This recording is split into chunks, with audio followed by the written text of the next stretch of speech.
د یادونو په سفر روانم، هر قدم کې ستا نوم وایم.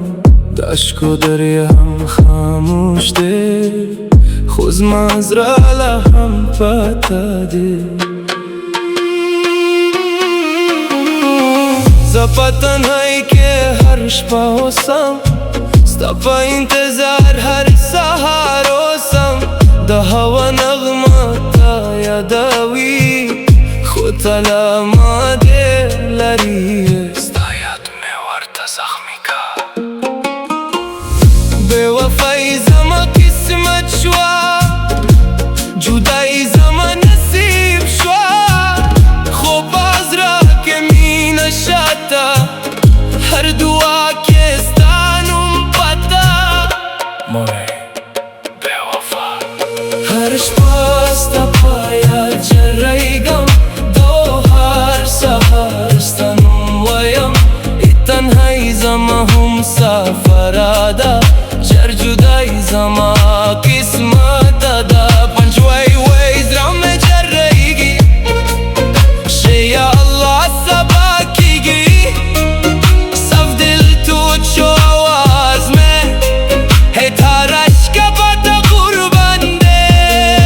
نو ته لاره خو مینه شته، دست هر دعا ستا به نوم ده. آواز هر ساز ستا افسانه ده، دوار هر نغمه ستا قصه ده.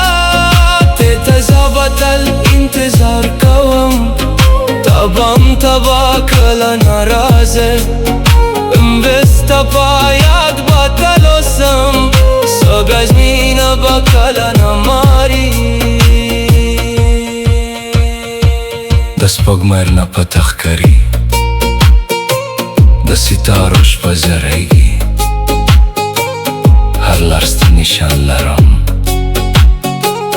خو ته ما نه وینئ. یومت زړه هر روز په چوپ آواز کې ستا نوم اخلي.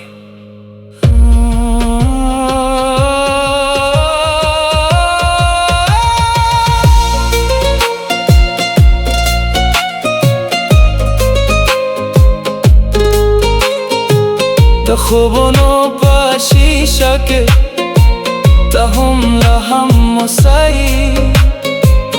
خو په حقیقت کې یو خالی لار پاتې دی.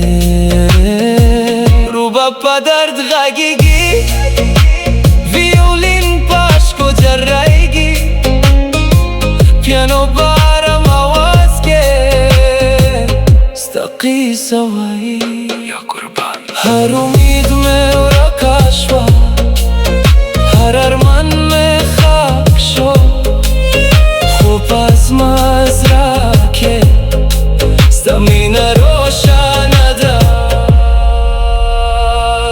که ته یو ورځ بیا په ما یاد شې، نو دعا کوه چې د مینې درد په دعا کم شه.